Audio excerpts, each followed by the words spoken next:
Education really impacts all developmental factors. Tell us what you mean by this. I do believe that in the 21st century, what is binding, I would say, all the efforts in the development of each country, be it rich or poor, be it developed or developing, is education. And it is education that brings also sustainability to every effort, any effort in the country to achieve a better standard of living, to have equity in the social life, to have a more cohesive, coherent society. And especially nowadays when we see innovation and new technologies and connectivity all around us, the way we live is entirely different than the way of my parents, and my children are living different way. So we have new challenges which were probably not that much part of our common global agenda. I'm talking, of course, about climate change. I'm talking about biodiversity. I'm talking about the cultural diversity, about this new interest. I would say there is some kind of a renaissance of interest in Asian cultures. Very many people and communities in the world look at their ancestors in indigenous populations, in the distinguished or extinguishing languages. I mean, it's an incredibly interesting world we're living in. And I believe that education will bring not only access to knowledge and to information, create these knowledge-based societies, but also will bring much more justice and equity in this world where we see a lot of discrepancies and big gaps. And then if we can cross over to a different topic, as far as this morning's session on financial institution leaders saying, and institution leaders saying that the economy is picking up. It's still fragile, but that the concept of emerging economies is actually helping lift the economy. Tell us this dichotomy, the developed versus developing countries. Where's the shift? What are we seeing as far as economy in terms of helping build jobs and strengthening education indicators? Yeah. It's a very interesting situation nowadays that we see really in some of the emerging economies are the drivers of this economic recovery in the world. Although it's quite fragile still, we cannot say that it's a very sustainable tendency, but we hope it will be. But if you look at the reasons for this recovery, and if we go back and see at similar cases in countries that have excelled, I would say, most in this world and have progressed immensely, these are those countries who have invested in education and in health. And I believe that the best of example, of course, is the Republic of Korea. We know that in the 50s, Korea had 90% illiteracy in the country. And if you look at the analysis at that time of economists and other researchers, they were considering Korea to be a lost case. And now we see Korea joining the group of most developed countries. Korea joined the OECD, joined the Development Aid Committee in the OECD, becoming a donor, hosting G20. I think this is an example that things can work, things can happen. Or some of the other countries in Asia, or in Latin America also, which put enormous emphasis in investing in education. And I'm talking about Indonesia. I had a meeting yesterday with the Minister Nuh of Indonesia of Education, who was sharing also with me their experience and the incredible, also a very impressive way they improve their education system, the quality of education, or Malaysia or India. So these are really very good examples of the power, transformative power of education.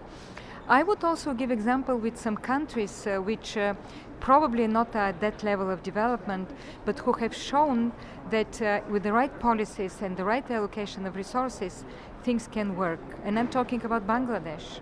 Bangladesh, which reached almost universal primary education, including gender parity in the primary education. It's an incredibly important also success of country. And I'm mentioning that just to say that it can work. Policies matters. And nowadays, I believe that investing in education, our message has always been at UNESCO that investing in education is investing out of the crisis. Those countries who have a strategic vision, long-term vision about their competitiveness, their economies, and the way they move forward, they should invest. This is not money spent in vain. This is the best of investment in the human capital, in the capacity building for the future. And those countries who do it now, including in Africa, and we see in Africa, in Ghana, in Malawi, in Ethiopia, in Benin, in Senegal, we really see an incredibly important political will to move forward. And I do believe that this is the smart policy of every single government in times of crisis. Then I have my final question to you, Director General. I would love to get your insight on this conversation that we're hearing more and more of on the reform of ECOSOC. We've heard it from the President of the General Assembly, from Pascal Lamy. So tell us your insight on what you'd like to see, what type of reform. We've even heard that it should be sort of have the power of the Security Council, for example. What's your insight? I know it's a very interesting debate because ECOSOC has had good times and bad times, and it's, I would say, manner of influencing policy. First, let me say that I'm a deep believer in multilateralism and United Nations.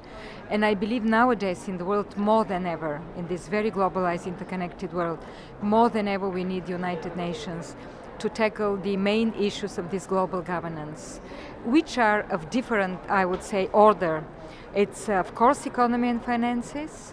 It's, of course, the development agenda, but it's also this incredible diversity in the world and how we manage this diversity, which is probably one of the biggest, when I say diversity, I talk about cultures, about different ideas, traditions, religions, you name it. It's one of the most difficult, probably, question, but the United Nations has an incredibly important. They have all the legitimacy of being global, having everybody on board, developing countries to be the venue of taking important decisions. And from that point of view, I think, especially now in times of crisis, that ECOSOC should really be strengthened.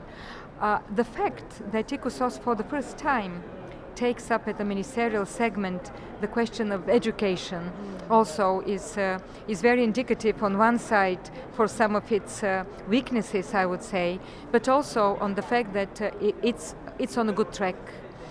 Because I do believe that if ECOSOC wants to become the real venue of this global debate and decisions and to strengthen its message, it has to look at real issues, at those issues who are pertinent today in this global world. So I don't know where the debate will go.